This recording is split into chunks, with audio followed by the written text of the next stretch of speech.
नमस्कार जोहार, मैं रीचा कुमारी स्वास्थ्य चर्चा के इस कार्यक्रम में आप सभी दर्शकों का स्वागत करती हूँ। इस कार्यक्रम में हम अलग अलग बीमारियों एवं उनके निवारण पे गहराई से चर्चा करते हैं और आज की हमारी चर्चा का विषय है बदलते मौसमों में बीमारियाँ एवं यूनानी चिकित्सा। इस विषय पे हमारे साथ बातचीत करने के लिए डॉक्टर तनवीर आलम स्टूडियो में मौजूद हैं, तो चलिए उनसे इस विषय पर गहराई से बातचीत करते हैं। नमस्कार डॉक्टर, आपका बहुत बहुत स्वागत है स्टूडियो में। मैं चाहती हूँ कि सबसे पहले आप हमारे दर्शकों को बताइए कि यूनानी चिकित्सा क्या होता है। देखिए, यूनानी चिकित्सा जो है एक नेचुरल वो है, इलाज की पैथी है। ये बहुत पुरानी पैथी है। इसमें हम जड़ी बूटियाँ जो हमारे आसपास जितनी भी हैं उनसे इलाज करते हैं और इसका इलाज करने का हमारा जो तरीका है वो हम 3 तरीके से इलाज करते हैं। पहले तो खान पान से उसका इलाज करते हैं, दूसरा उसकी जो दिनचर्या है, लाइफ स्टाइल है, उसको सही करके उससे इलाज करते हैं। थर्ड आता है जब हम उसको मेडिसिन देते हैं। इन 3 तरीक़ों के बेस पर हम यूनानी में पेशेंट का ट्रीटमेंट करते हैं। तो जैसे कि अभी मौसम बदल रहा है, तो इस मौसम में ज़्यादातर सिर दर्द, पेट दर्द, आँखों में जलन, उसके बाद मलेरिया, टाइफाइड, ये सारी बीमारियां भी देखी जा रही। तो यूनानी चिकित्सा में इसका किस तरीके से क्योर होता है? देखिए, यूनानी चिकित्सा एक कंप्लीट ऐसी पैथी है जो आपके शुरू से लेके मतलब पूरी जो दिनचर्या लाइफ स्टाइल जो है सुबह होती है और रात तक का पूरा एक सिस्टम वो बताता है कि आपको कितने बजे सो के उठना है, नाश्ता कितने बजे खाना है, खाने का क्या आपका शेड्यूल होना चाहिए, रात में नींद आपको कितने बजे सोना है, ये सारी चीज़ों को पे वो डिटेल से बात करता है। उसके बाद हम जो 6 ख़ास चीज़ें हैं, जैसे कि हमारा सोना और जागना टाइम पे होना चाहिए, हमारा खान पान जो है वो नॉर्मल होना चाहिए, फिर हमारा जो यूरिनेशन है वो प्रॉपर होना चाहिए, ये सारी चीज़ें, हमारा जो पसीना निकल रहा है वो प्रॉपर निकल रहा है कि नहीं, इन तमाम चीज़ें, हम जिस जगह पे रह रहे हैं हमारा एटमॉस्फेयर कैसा है उस पर भी हमें ध्यान देना चाहिए। हम कहीं बहुत गंदगी वाले इलाके में तो नहीं रह रहे हैं या ऐसी जगह पे तो नहीं है जहाँ पे गर्मी का एहसास ज़्यादा हो रहा, खुली जगह पे है, जैसे कि राजस्थान वगैरह में बालू का मैदान है। तो ये सारी चीज़ों पे हम बहुत डिटेल से बात करते हैं और उसमें किस तरह से बचना है हमें, तो उस पर हम ज़्यादा ध्यान फोकस करते हैं। पेशेंट को ज़्यादा बताते हैं कि देखिए, अगर आपके गर्मी है तो बदन को ढक के रखिए ताकि आपकी स्किन से जो है वो हीट स्ट्रोक ना हो, डिहाइड्रेशन नहीं हो, आपकी स्किन में नमी रहे। तो पेशेंट अगर गर्मी में अपने बॉडी को ढक के रहता है तो उसको हीट स्ट्रोक कम होता है जी। वैसे जब बरसात आ रही है तो अगर आप पानी में भीग जाते हो, बाहर निकलोगे, बारिश होगी, पानी में भीग जाओगे, तो पानी में भीग गया तो फिर आप नॉर्मल पानी, जिस पानी से आप नहाते हो उस पानी से बदन को धुल लो और साफ़ कर लो। वो बरसात के पानी को अपने बॉडी पे नहीं रहने दो, क्योंकि जब वो बरसात का पानी बरसता है और पड़ता है तो वो हमारे बॉडी में इन्फेक्शन कॉज करता है, बीमारियाँ लाता है। ये छोटी छोटी चीज़ें हैं जिसको कि हम पेशेंट को बताते हैं। जैसा कि आपने बताया कि खान पान, समय पे उठना, समय पे सोना, ये सब, और साथ ही साथ आपने कहा कि जो स्वेटिंग होती है वो भी एक तरीके से तो स्वेटिंग किस तरीके से, अगर किसी इंसान को बहुत ज़्यादा स्वेटिंग हो रही है और किसी को बहुत कम, ना कि बराबर, तो ये किस तरीके की दिक्कतें ला सकती है? देखिए, बहुत ज़्यादा अगर आपको पसीना आ रहा है तो आपके अंदर जो इलेक्ट्रोलाइट बैलेंस है वो इम्बैलेंस हो जाएगा।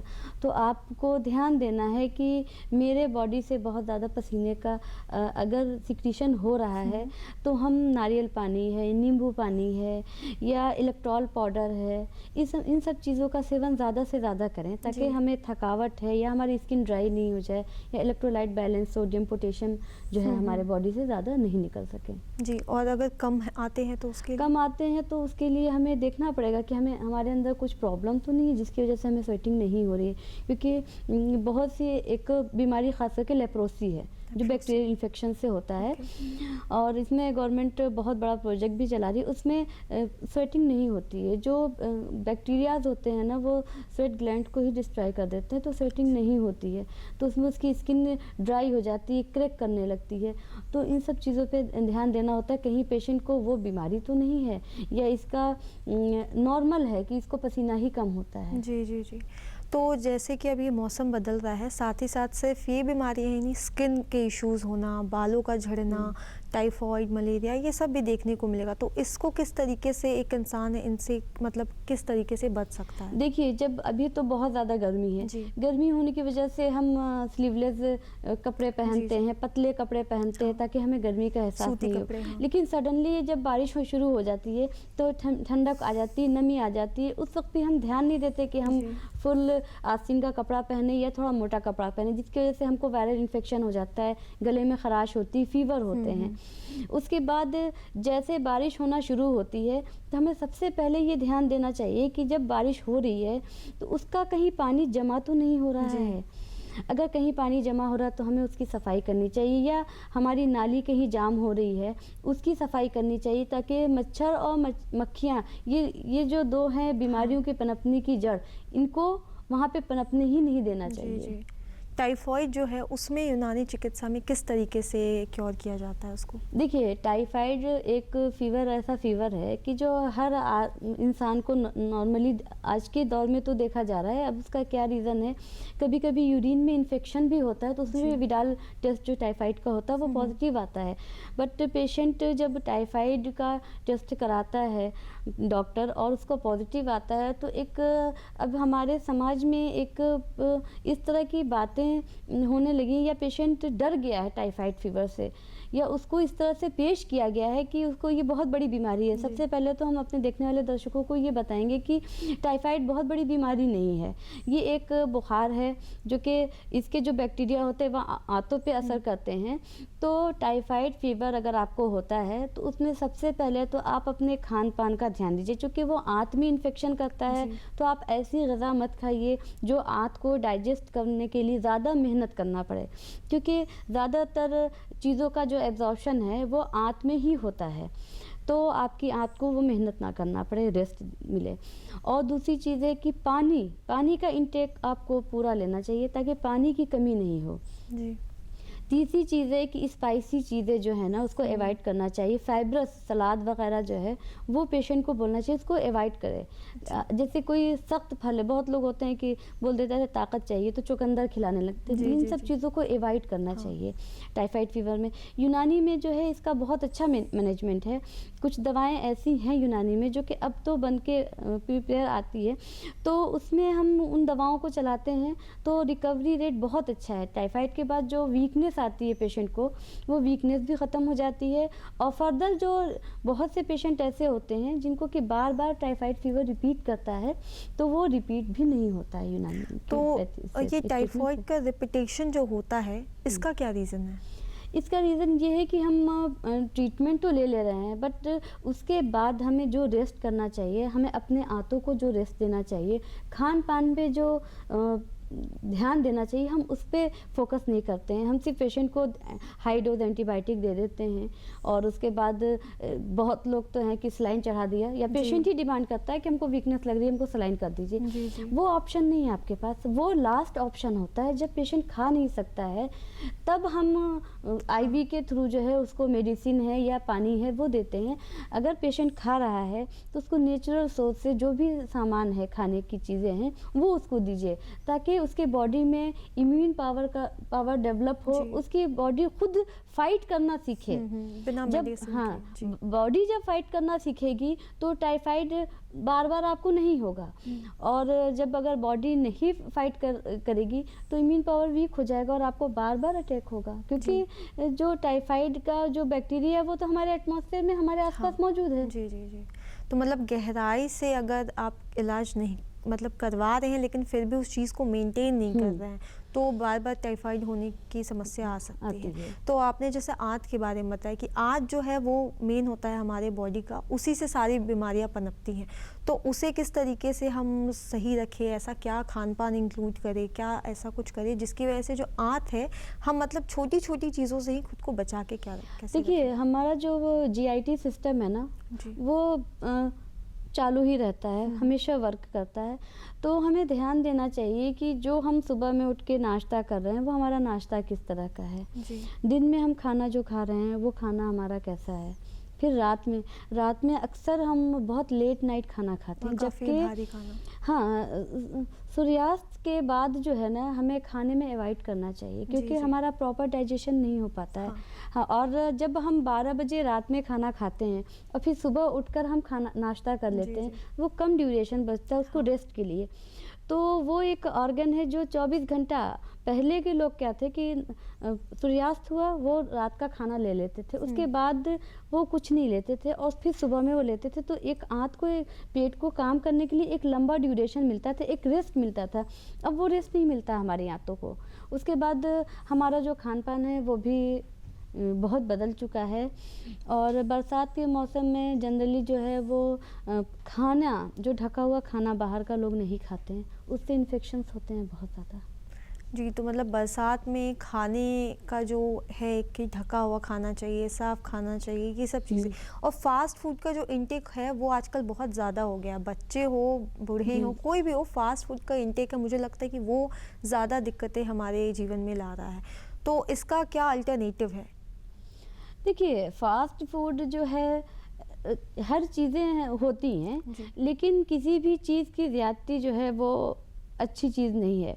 अब जैसे अभी गर्मी ही बहुत ज़्यादा पड़ रही थी, तो वो गर्मी हमें क्यों लग रही थी? क्योंकि हम आदी हो गए हैं एसी में रहने के, पंखे में रहने के। गर्मी, ऐसा नहीं कि पहले गर्मी नहीं पड़ती थी, लेकिन पहले के लोग अपने बॉडी को उस गर्मी के हिसाब से एडजस्ट करते थे, हमारा बॉडी एडजस्ट हो जाता था। अब हमारा बॉडी एडजस्ट नहीं हो पाता, जिसकी वजह से हमको लगता है गर्मी बहुत ज़्यादा हो रही है, और जिसकी वजह से बहुत सी डेथ भी होने लगी है। अब हीट स्ट्रोक की वजह से बहुत ज़्यादा देखने को, इस बार तो बहुत देखने को मिला है। उसी तरह से हमारा जो खान पान है, अगर हम नॉर्मल डाइट खा रहे हैं अपने घर में, अगर 2 महीना, 4 महीना, 6 महीना हम अपना एक सादा जो नॉर्मल खाना है वो खा रहे हैं, और कभी बाहर जाके हमने कुछ फास्ट फूड ले लिया, तो वो आपको इतना हार्म नहीं करेगा। बट अब हम आज के दौर में देख रहे हैं बच्चों को कि वो तीनों टाइम फास्ट फूड लेते हैं, और मैदा तो कहीं ना कहीं तो हमारे आंतों को डैमेज कर ही रहा है, और बहुत बुरी तरह से डैमेज कर रहा है। तो जो भी आपने अभी बताया कि फ़ास्ट फूड के इंटेक से बीमारियां होती है, और एक लाइफस्टाइल में सबसे बड़ा चेंज आया है जो कि घर में बैठे रहना, वर्क फ्रॉम होम का एक नया आया है शेड्यूल कि लोग घर से काम करते हैं, घंटों घंटों बैठ के अपने लैपटॉप कंप्यूटर पे काम करते हैं, पोस्चर भी ख़राब होता है और खान पान भी ख़राब होता है। तो यूनानी चिकित्सा में यदि कोई ऐसा पेशेंट आता है जिसके पास ये सारी दिक्कतें हैं, आपने ये भी बताया था कि 3 स्टेजेस हैं जिसके थ्रू आप लोग करते हैं, तो किस स्टेज में किस पेशेंट को किस तरीके से ट्रीटमेंट दिया जाता है? देखिए, अब आपकी जॉब ऐसी है कि आपको घर में बैठ के काम करना है, तो वो उसका एक ड्यूरेशन होता है कि हमें 8 घंटा लैपटॉप पे बैठना है या 4 घंटा बैठना है, बाकी समय तो आपके पास बच रहा है ना। कहते हैं कि हरकत में ही बरकत है। तो जो आपका काम है, उस काम के बाद आप एक्सरसाइज कीजिए। एक्सरसाइज, लोग कहते हैं कि हम वॉक करते हैं, लेकिन वॉक क्या करते हैं, उनसे जब पूछते हैं तो नहीं हम चलते हैं, 4-5 किलोमीटर चलते हैं, नहीं, वो तरीक़ा नहीं है। आप चलिए, और इतना चलिए जब आपको पसीना आने लगे, उसके बाद आधा घंटा आपको और चलना है, ये तरीक़ा है आपका। तो लोग इतना नहीं चलते हैं, जब तक पसीना नहीं आएगा और आपका एनर्जी बर्न नहीं होगी, यूटिलाइज नहीं होगी, तब तक आपका फैट बर्न नहीं होगा और बॉडी आपकी जो है लॉस नहीं करेगी वेट को। तो आपको प्रॉपर एक्सरसाइज करना है। डाइट, अगर आप बैठे हो, काम नहीं कर रहे हो, तो आप ये सोचो, जैसे आजकल के वक्त में हम कोल्ड ड्रिंक का बहुत यूज़ करते हैं, और कोल्ड ड्रिंक में बहुत ज़्यादा आपको एनर्जी मिल रही है, फ्रुक्टोज बहुत ज़्यादा है। अगर आप 200 ml कोक ले रहे हो, उसके बाद आपको अवॉइड करना चाहिए कि आप कुछ मत लीजिए। आपको इतनी एनर्जी मिल गई है कि आप काम कर सकते हो। अगर आप 200 ml कोल्ड ड्रिंक लेते हो, उसके बाद आप 1 से 1.5 घंटा एक्सरसाइज करते हो ना, तो वो दोनों बराबर नहीं हो पाएगा जी। तो ये कहाँ जा रहा है? जब एक बर्तन में थोड़ा थोड़ा आप सामान डालते जाओगे और उसको खाली नहीं करोगे, तो एक टाइम आएगा ना कि बर्तन भर के गिरने लगेगा। तो हमारी बॉडी भी तो वैसे ही है। आप एनर्जी ले रहे हो, आप खा तो रहे हो अच्छा खाना, बट आप उसको यूटिलाइज नहीं कर रहे हो, जिसकी वजह है ओबेसिटी। मोटापा जो है आज के दौर में समाज के लिए एक, हमको तो लगता है कि अभिशाप बन चुका है, और ये बहुत ख़राब चीज़ है। उसकी वजह से फैटी लीवर है, आपके जो अंदर की विश्वास है उसमें जो है फैट आ जा रहे हैं, पीसीओडी, फीमेल में पीसीओडी जी। का प्रॉब्लम बहुत आ रहा है, डायबिटीज़ पेशेंट बहुत ज़्यादा बढ़ जी, गए जी, हैं, जी। हार्ट पेशेंट, हार्ट अटैक के चांसेस बहुत ज़्यादा हो गए हैं। तो ये सारी चीज़ें हैं।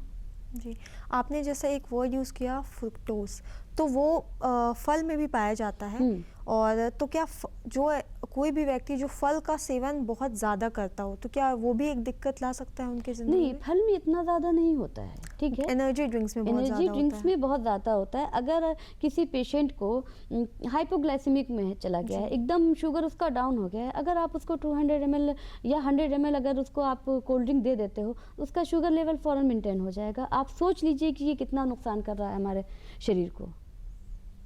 जी, तो ये तो बिल्कुल आपने बात सही कही कि जो भी चीज़ें हम बाहर से खाते हैं वो एक तरह से हमारे शरीर को बीमारियों की ओर ही ले जा रहा है। तो हमें स्वस्थ रहने के लिए हाई इंटेंसिटी वर्कआउट भी करना ज़रूरी है। व्यायाम जो है, देखा जाता है कि लोग व्यायाम को भी बहुत मतलब छोटे तरीके से लेते हैं कि व्यायाम से क्या ही होगा। लोगों को लगता है कि सिर्फ खान पान से ही उनकी ज़िंदगी सही हो सकती है। हालांकि अभी जो असलियत वो ये है कि खान पान में भी बहुत मिलावटें हो रही है। आप ये नहीं पता कर सकते कि कौन सा खाना शुद्ध है पूरी तरह और क्या नहीं है। तो व्यायाम जो है, अगर किसी व्यक्ति को सिर्फ हाथ पैर में दिक्कतें हैं, सिर्फ हाथ में दर्द होना, घुटनों में दर्द होना, तो इसके लिए आप क्या बताना चाहेंगे? देखिए, अगर घुटने में दर्द है, कमर में दर्द है, ये आजकल एकदम आम सी बीमारी हो गई है, हर आदमी को होता है। तो हम इसकी सिंपल एक्सरसाइज बताते हैं कि इसकी एक्सरसाइज कीजिए। योग में एक बहुत छोटा सा स्टेप है कि आप सीधे बैठ जाइए। आपका जो ये चक्री है घुटने की, उसको लेफ़्ट राइट, अप डाउन, ये आपको करना है 10 बार दोनों पैर का। तो इससे बहुत ज़्यादा रिलीफ मिलता है। उसके बाद है कि घुटने का जो पोर्शन है वो तो ज़मीन में टच नहीं करता ना, उसको टच करने की कोशिश कीजिए और छोड़िए, टच करने की कोशिश कीजिए, छोड़िए। ये छोटी छोटी एक्सरसाइज हैं जो हर आदमी को करना चाहिए। अब जैसे जो बैठ के काम कर रहा है, जी, काम करते करते आप एक्सरसाइज कर सकते हो। थोड़ा सा खड़े हो जाओ, आप अपना काम कर रहे हो, खड़े होके थोड़ा सा काम कर लो, थोड़ा सा बैठ के काम, बॉडी को थोड़ा सा मूवमेंट देना चाहिए। आजकल के वक्त में जो है ना, बॉडी में फ्लेक्सिबिलिटी नहीं रह गई है लोगों की, बिल्कुल नहीं। अगर कोई चीज़ गिर जाती है तो लोगों को सोचना पड़ता है कि हम उसको झुक के कैसे उठाएं। और पहले का दौर था कि चीज़ गिरी नहीं कि लोगों के हाथ में होती थी, लोगों के अंदर इतनी ज़्यादा फ्लेक्सिबिलिटी होती थी। अभी फ्लेक्सिबिलिटी पूरी तरह से कम हो गई है। उसकी वजह यही है कि हम बिल्कुल भी हरकत करना नहीं चाहते हैं। हम ज़्यादातर, मुझे लगता है कि टेक्नोलॉजी पे बहुत ज़्यादा बेस्ड हो गए हैं, तो लेज़ीनेस होना, ये सारी दिक्कतें आना नॉर्मल है। तो यूनानी चिकित्सा में और ऐसी कौन कौन सी बीमारियां हैं जिसका क्योर किया जाता है? देखिए, फैटी लीवर है जी, ठीक है, उसके बाद टाइफाइड फीवर है, आपका जॉइंट पेन है, पीसीओडी है। फीमेल की जो भी बीमारियां हैं, मैक्सिमम बीमारियां ऐसी हैं जो कि यूनानी ट्रीटमेंट से वो ठीक हो जाती हैं। उसके बाद जो जितनी भी लाइफ स्टाइल की वजह से जितनी बीमारियां हैं, उसका उनको भी हम बहुत हद तक जो है वो क्योर करते हैं, क्योंकि हम लाइफ स्टाइल उसकी चेंज करते हैं। कितनी बजे आपको सोना है, जगना कितनी बजे है, आपका सुबह का नाश्ता एक बना हुआ है, एक मान्यता बनी है या लोगों के अंदर एक बना हुआ है कि नहीं, जब तक हम नहा धो के सारा काम करके पूजा पाठ नहीं कर लेंगे, हम नाश्ता नहीं करेंगे। जबकि पूरी रात का आपका स्टमक खाली होता है, वहाँ से एसिड का सिक्रीशन होता है, और ख़ाली पेट आप रहेंगे तो एसिड आपके अंदर ज़्यादा उसका डिस्चार्ज रहेगा, तो एसिड पेप्टिक डिसऑर्डर आपको ज़्यादा होते हैं। यही वजह है कि हमारे वहाँ आज हर पेशेंट को जो है वो गैस की प्रॉब्लम है। हर पेशेंट बोलता है इस बात को। तो क्या हर उम्र के हिसाब से सबकी अलग अलग लाइफस्टाइल एक होनी चाहिए? जैसे बच्चों की अलग, बूढ़ों की अलग, जो हमारी यंग जनरेशन के, तो आप हमारे को बताइए कि हर अवस्था में किस तरीके की लाइफस्टाइल होनी चाहिए? देखिए, बच्चे जो हैं उनका डेवलपमेंट का है, तो उनके अंदर प्रोटीन, उनको सारी ग़िज़ाएँ जो हैं हमें अच्छे से देना चाहिए, ताकि कैल्शियम भी उनको पूरा हो, ताकि उनका बोन का जो है फॉर्मेशन अच्छे से हो, उसका डेवलपमेंट अच्छे से हो। कैल्शियम है, प्रोटीन है, सारी चीज़ें बच्चों को पूरी अच्छे से। जब एडल्ट हो जाते हैं, हमारी ग्रोथ कंप्लीट हो चुकी होती है, तो उस वक्त हमको ऐसी डाइट लेनी चाहिए जो हमें एनर्जी दे हमारे डेली वर्क को करने के लिए, बट हमारे बॉडी को फैलाए नहीं। ठीक है। उसके साथ हमें एक्सरसाइज भी करना चाहिए। जो बूढ़े लोग हैं, बूढ़े लोगों को कभी भी काम से नहीं रोकना चाहिए। उनको छोटे मोटे काम उनको देते रहना चाहिए, ताकि उनके हाथ का मूवमेंट होना चाहिए, उनका पैर का मूवमेंट हो, ताकि जो उनकी अपनी डेली लाइफ है ना, वो नहीं डिपेंडेंट वो नहीं हो किसी पर, कि कोई मुझे उठाकर ले जाएगा पकड़ के तो हम वॉशरूम जाएंगे, कोई हमको ला के देगा तो हम खाना देंगे, या हम उठा के पानी पिएंगे। तो बूढ़े लोगों को ये खास करके केयर करना चाहिए। हम लोग क्या करते हैं कि बूढ़े लोग हुए उनको बैठा देते हैं, नहीं आपको कुछ काम नहीं करना है। नहीं, ये इनकी एक्सरसाइज एक तरह से। उनको थोड़ा सा सब्जी लाके या थोड़ा सा फल लाके आपने दे दिया कि अम्मा जी इसको काट दीजिए, वो क्या है, वो उनके हाथ की एक्सरसाइज है, उनका हाथ जो है वो चलेगा, तो एटलीस्ट वो अपना काम तो कर सकेंगी। वो एक गिलास पानी, जब प्यास है तो एक गिलास पानी तो उठा के पी लेंगी। तो ये सारी चीज़ें हैं, बूढ़े लोगों को इस तरह से हमें ट्रीट करना चाहिए कि उनको ये भी नहीं लगे कि हम ये काम नहीं कर सकते हैं, और उनकी एक्सरसाइज भी हो जाए। युवाओं में एक बहुत बड़ी समस्या है जो कि देखा जा रहा है काफ़ी वक्त से, कि वो एक्सरसाइज भी करते हैं, उसके बावजूद भी उन्हें हार्ट अटैक आ रहा है। ओबेसिटी तो एक है ही दिक्कत, लेकिन एक मिथ चला हुआ था कि एक्सरसाइज ज़्यादा करने से या प्रोटीन इंटेक ज़्यादा ले लेने से वो हार्ट अटैक का एक ज़रिया बन रहा है। तो इसमें कितनी सच्चाई है? देखिए, हम लोग ध्यान नहीं देते हैं। हमें सबसे पहले तो अपने आप में ये जानना चाहिए कि हमारा फैमिली बैकग्राउंड जो है उसमें हमारे दादा दादी, किसी को बीपी का, शुगर का, इन सब चीज़, किडनी का कोई इशू तो नहीं था। हमारे ननिहाल में नाना नानी, इन लोगों को कोई इशू तो नहीं है। हमारे माँ बाप को तो कोई इशू नहीं है। अगर इतने में से किसी को इशू है तो हमें अलर्ट हो जाना चाहिए, और हमें शुरू से अपनी जो डाइट है ना उसको कंट्रोल कर लेना चाहिए, ताकि जो खून में जो गंदी चर्बी, कोलेस्ट्रॉल है वो नहीं बढ़े। और फैटी लीवर से ही ये सारी प्रॉब्लम शुरू होती है। मतलब फैटी लीवर जड़ है इन समस्याओं, इन सब चीज़ों की जड़ है। क्योंकि लीवर पे जब फैट आ जाएगा तो कोई भी चीज़ उसके अंदर नहीं जाएगी, और जब एक्स्ट्रा फैट होगा तो वो फैट कहाँ वो ट्रांसफ़र करेगा, ब्लड में डाल देगा। वो ब्लड में क्या, आर्टरी में जाके आर्टरी को ब्लॉक करेगा। आर्टरी को ब्लॉक करेगा, ब्लड प्रेशर आपका बढ़ेगा। अगर वो जाके हार्ट की आर्टरी को ब्लॉक करता है तो हार्ट अटैक हो जाएगा। तो हमें इन सब चीज़ों का ध्यान नहीं देते। जब हमारे साथ प्रॉब्लम हो जाती है उसके बाद हम ध्यान देते हैं। हमें इन सब चीज़ों का शुरू से ही ध्यान देना चाहिए कि मेरे ख़ानदान में इस तरह की बीमारियां हैं, तो हमें अलर्ट हो जाना चाहिए। मतलब छोटी छोटी जो दिक्कतें होती हैं उन्हीं से एक बहुत बड़ा बीमारी होती है। और जैसे कि एक और मैं पूछना चाहती हूँ आपसे, जो कैंसर है उसको भी लेके बहुत, कैंसर तो हालांकि बहुत बड़ी बीमारी है, तो क्या यूनानी चिकित्सा में उसका इलाज है? देखिए, प्रॉपर कोई इलाज नहीं है, जो सच्चाई है, लेकिन हम कुछ मेडिसिन ऐसी हैं जो कि उसको सपोर्ट करती हैं देने में। और कैंसर एक ऐसी बीमारी है कि जिसका नाम सुनते ही पेशेंट जो होता है ना वो डर जाता है, और पेशेंट के साथ साथ उसके परिवार वाले भी झेलते हैं। तो कैंसर जिस पेशेंट को हो रहा है उसको तो सबसे पहले आप मोरल सपोर्ट दो, उससे बात करो, उसकी काउंसलिंग करो। उसके बाद उसको बोलो कि लाइफ, हर आदमी जो आया है उसको तो जाना है। ऐसा तो नहीं है कि वो रह जाएगा, कोई पहले जाता है कोई बाद में। उसकी जो जितनी भी उसकी जो ख्वाहिशात हैं, हो सकता है वो किसी तीर्थ यात्रा पे जाना चाह रहा हो सकता है उसका कुछ अनफिनिश्ड वर्क हो, तो उसको उस तरफ उसके दिमाग को डाइवर्ट कर दो ताकि वो एक क्वालिटी लाइफ जिए। और जब वो एक क्वालिटी लाइफ जिएगा तो फिर एक अच्छी, उसके जो कैंसर का जो है, जो उसके दिमाग में एक सोच है 24 घंटे की कि हमको कैंसर है, कैंसर, वो डैमेज हो रहा है, वो डैमेज नहीं होता है। तो कैंसर के पेशेंट को काउंसलिंग और मोरल सपोर्ट बहुत ज़्यादा ज़रूरी है। जी, आपने जैसे कि बताया काउंसलिंग, तो क्या यूनानी चिकित्सा में काउंसलिंग के थ्रू ही एक पेशेंट को देखा जाता है, मतलब उनकी जो पास्ट हिस्ट्री है उसको जानना? आप एलोपैथ डॉक्टर के पास जाएंगे तो वो आपकी तरफ देखते भी नहीं, वो सिर्फ वो पूछते हैं और सीधे प्रिस्क्रिप्शन लिख के आपको दे देते हैं। लेकिन हमारी यूनानी पैथी में हम पेशेंट से पूरी बात पूछते हैं कि आप कितने बजे सो के उठते हो, आप क्या करते हो, आपका घर किस जगह पर है, ताकि हमें ये अंदाज़ा लगे कि आप जिस इलाके में रह रहे हो वहाँ पेड़ पौधे हैं कि नहीं है, वहाँ गंदगी है, तालाब है, किस तरह का माहौल आपको, क्योंकि बहुत सी चीज़ें हैं जो कि जिन चीज़ों को आप नहीं ध्यान देते हो या उन चीज़ों को आप नहीं समझ पा रहे हो कि ये मेरे लिए नुकसानदेह है, बट हमें समझ में आता है कि वो आपके लिए या आपकी बीमारी को बढ़ाने में वो मददगार हो रही है। जी। तो अभी जो जैसा मौसम है, अब मैं पूछना चाहती हूँ कि जो मौसम है वो बदलता जा रहा है, सुबह धूप, दोपहर में थोड़ी बारिश हो जाना, शाम को फिर ठंडा मौसम, तो इस मौसम में ऐसे कौन से हम लोग स्टेप्स लें जिसकी वजह से जो बीमारियां हैं, छोटी मोटी बीमारियां, जुकाम, सर्दी, इन सब से बचा जा सकता है? देखिए, पहले तो हम जो काढ़ा आता है, आयुष काढ़ा आता है, उसका सेवन शुरू करते हैं अब हम लोग सब लोग, क्योंकि मार्केट में वो बना हुआ भी आता है, और घर में भी हम तुलसी है, अदरक है, काली मिर्च है, उसको मिला करके उसका काढ़ा बना लेंगे और उसको पी लें।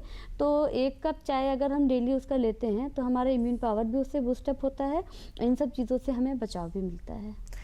क्या कुछ ऐसे घरेलू उपाय हैं जिनकी वजह से इस मौसम में हम थोड़ा खुद को बचा के रख सकते हैं? हाँ, जैसे लू लगती है, तो लू लगने से पहले हम क्या बोलते हैं, घर से निकलने से पहले भर पेट पानी पी लो, है ना? आमरस का सेवन। हाँ, जी। तो इसी तरह से इस मौसम में हमें तुलसी अदरक की चाय का सेवन करना चाहिए ज़्यादा से ज़्यादा, और फल जो है ना वो खाली पेट में अवॉइड करना चाहिए।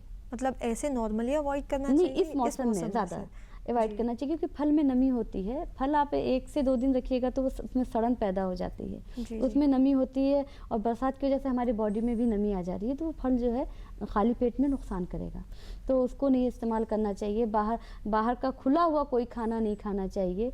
पानी को ध्यान देना चाहिए कि पानी साफ सुथरा होना चाहिए, ठंडे पानी का सेवन नहीं करना चाहिए, ढके हुए पानी का सेवन करना चाहिए, पानी बहुत ठंडा इस्तेमाल नहीं करना चाहिए। जी। तो मतलब एक अच्छी लाइफस्टाइल होना, व्यायाम करना, शुद्ध पानी, शुद्ध खाना, ये सारी चीज़ें करनी ज़रूरी हैं। और साथ ही साथ ऐसा कौन से सिम्टम्स हैं जिसकी वजह से एक पेशेंट को यूनानी चिकित्सा अगर वो लेना चाहते हैं तो जाना चाहिए, डॉक्टर से मिलना चाहिए? मतलब किसी भी बीमारी, छोटी सी बीमारी हो तो लोग होते हैं कि अवॉइड करते हैं, वो सोचते हैं कि सिर्फ घरेलू उपाय हम कर लेते हैं। अगर मुझे गले में खराश है वो 1 हफ्ते तक है, 2 हफ्ते, फिर भी हम काढ़ा पिए जा रहे हैं, तो पेशेंट्स को क्या ध्यान में रखना चाहिए? देखिए, अगर कोई भी बीमारी आपकी 3 दिन 5 दिन में रिकवर नहीं हो रही है तो आपको अपने नज़दीकी जो भी डॉक्टर हैं उनके पास आप जाइए। अगर यूनानी फिजिशियन कोई आपका मौजूद है उसके पास जाइए आप। अगर वो आपको वो ज़्यादा दवा नहीं देगा, आपको डेली लाइफ आपकी करेक्ट करेगा। बहुत से लोग होते हैं कि ऐसी जगहों पे काम करते हैं कि जहाँ पे उनको बार बार वॉशरूम जाने के लिए परमिशन नहीं होती, या वो नहीं जा पाते हैं, तो कहीं ना कहीं उनको इन्फेक्शन, यूरिन में इन्फेक्शन हो जाता है। बहुत से पेशेंट ऐसे होते हैं जिनको कॉन्स्टिपेशन बहुत ज़्यादा होता है, और वो छोटी सी चीज़ है उनके लिए, वो बहुत मायने नहीं रखती, बट वो तमाम बीमारियों की जड़ है। कॉन्स्टिपेशन तो एक बहुत बड़ी बीमारी है, लेकिन जिन लोगों को होता है उन लोगों के लिए कोई माने, वो बोलते हैं कि नहीं, हमें तो 2 दिन 3 दिन के बाद हम जाते हैं, लेकिन ये कितना नुकसान कर रहा है आपके शरीर को, ये आप नहीं समझ पाते हो। तो इस चीज़ को समझाना और बताना पड़ता है पेशेंट को। जी, तो मुझे बहुत अच्छा लगा आपसे बात करके, और आपने काफ़ी अच्छी जानकारी दी है।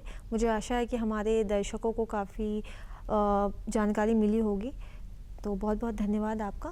और मैं बस दर्शकों से ये कहना चाहती हूँ कि आज हमने इस विषय पे जो इतनी गहराई से चर्चा की है, मुझे आशा है कि जो चर्चा हमने की इसमें हमने बहुत गहराई से बहुत सारी बीमारियों के बारे में बातचीत की, और क्या लाइफस्टाइल आपको रखनी चाहिए कि आप इस मौसम में खुद को किसी भी बीमारी से बचा के रख सकें।